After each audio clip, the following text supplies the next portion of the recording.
She stood at the altar, heart trembling, not from nerves, but from the whispers calling her too dark to be a bride. But when the groom's brother stood up and said 5 words, everything changed. The church was filled with flowers, music, and judgment.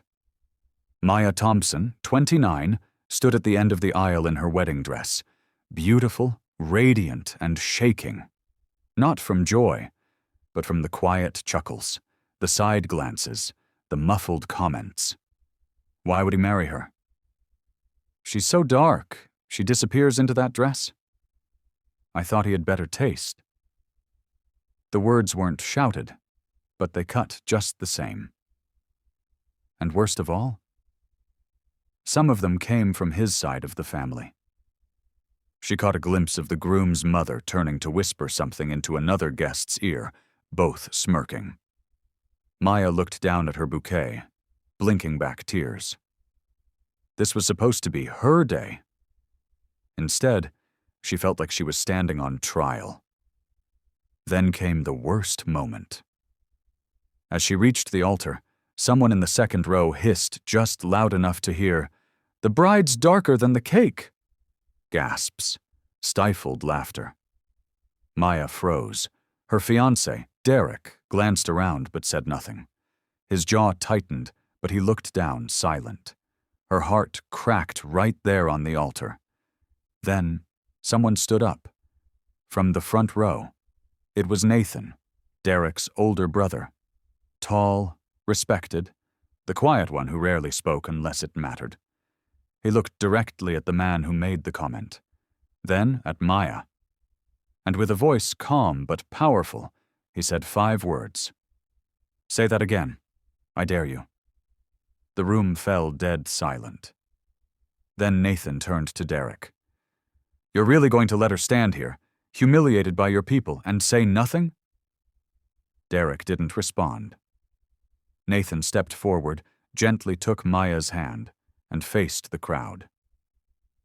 "She's not too dark. She's too brilliant for anyone who can't see beauty beyond their bias. And if none of you could respect her, you don't deserve to witness her love." Maya stared at him, stunned. No one had ever defended her like that. Not even Derek.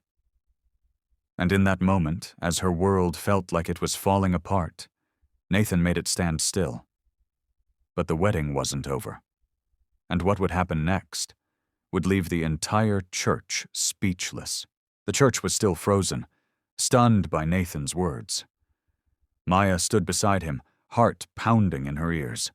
All eyes were on her, some full of guilt, others still full of judgment. Derek finally spoke, barely audible. "Nathan, this isn't your place." But Nathan didn't flinch. "It became my place the moment you chose silence over her dignity." Derek stepped forward, looking at Maya. "Let's just continue. We can talk about this later." Continue? Maya's throat tightened.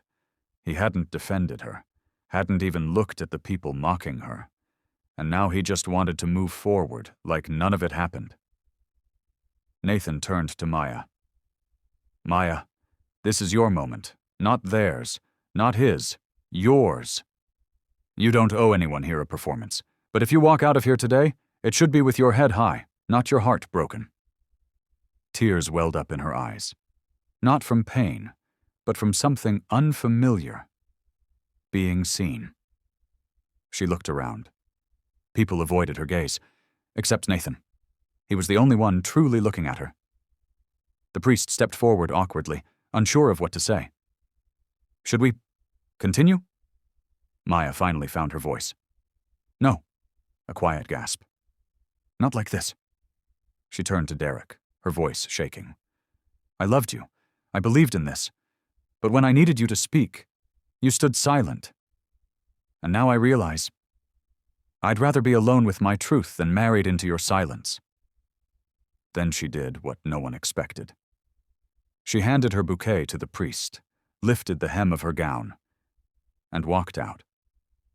Nathan followed her to the church doors, gently placing a jacket over her shoulders. "Wherever you go next," he said softly. Don't ever dim yourself for someone too dull to appreciate your light. The whispers had stopped. But the truth had spoken. And Maya wasn't finished yet. Because walking away from that wedding wasn't the end of her story. It was just the beginning. The morning after the wedding that never happened, Maya woke up in her small apartment with swollen eyes, an empty ring finger, and a heart that felt oddly light. She expected to feel broken, but all she felt was clarity. Her phone buzzed non-stop. Text messages, missed calls, social media tags. Someone had recorded the moment Nathan stood up for her, his words echoing through the church, her walkout, her grace. The clip had gone viral overnight. Dignity over silence was now trending across platforms. People from all over the world, especially women of color, flooded her inbox with messages. You walked away for all of us. You redefined beauty and strength. Thank you for choosing yourself. Even celebrities and activists reposted the clip, praising Maya for her courage. Meanwhile, Derek and his family stayed quiet.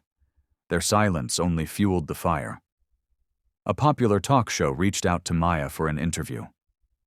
She hesitated, but Nathan texted her 2 words: own it. So she went. On air, Maya sat under bright lights and told her truth. Not just about the wedding, but about growing up constantly told she was too dark, too much, too different. They didn't mock just my skin. They mocked my right to be loved without apology. But I walked away, not because I was weak, but because I finally recognized my own worth. The host asked about Nathan. Maya smiled gently. He didn't rescue me. He reminded me that I didn't need to be rescued. By the end of the week, Maya had over 200,000 followers. Brands reached out. She was invited to speak at a university on self-worth and identity. She launched a digital series called Unapologetically Us, where women of all shades, shapes, and stories shared their experiences of being overlooked, dismissed, or disrespected, and how they rose anyway. She wasn't just healing, she was leading. But just as things began settling into something powerful, Nathan showed up at her book event months later, holding something small in his hand. A delicate gold necklace. The charm? A single word, engraved in elegant script. Enough. He stepped up to the table after the crowd cleared. You probably don't need reminders anymore, he said. But I wanted you to have one anyway. She looked at him, eyes soft. You really think I'm enough? No, he said, smiling. I think you're more. Maya didn't respond right away. She held the necklace in her hand, the soft gold catching the light. The word enough felt like a full circle moment, what she had once begged the world to believe, now rested quietly between her fingertips. She looked up at Nathan. You didn't have to come, she said softly. I know, he replied, but I wanted to. Not because of what happened that day, but because of what's happened since. You didn't just walk away from the wrong man, Maya. You walked toward the woman you were always meant to be. They spent that evening walking through the city. No pressure, no assumptions, just 2 people reconnecting on real terms. They laughed more than they spoke about the past. And when she brought up the wedding, Nathan stopped her gently. That wasn't a wedding, he said. That was a rehearsal for someone else's expectations. Now, you're living the real thing. In the months that followed, Maya's series exploded into a global platform. She launched mentorship programs, spoke at conferences, landed a publishing deal. Her face graced magazines, not as a fashion model, but as a symbol of resilience with roots. And Nathan? He stayed by her side, not as a savior, but as an equal. Never rushing her, never overshadowing her, just supporting the light she no longer dimmed. 1 year later, at a private gathering filled with friends, Maya stood before a crowd. Not in a wedding dress, but in a deep crimson gown that made her skin glow like royalty. This time, she wasn't marrying silence. She wasn't accepting half-love. She was choosing herself.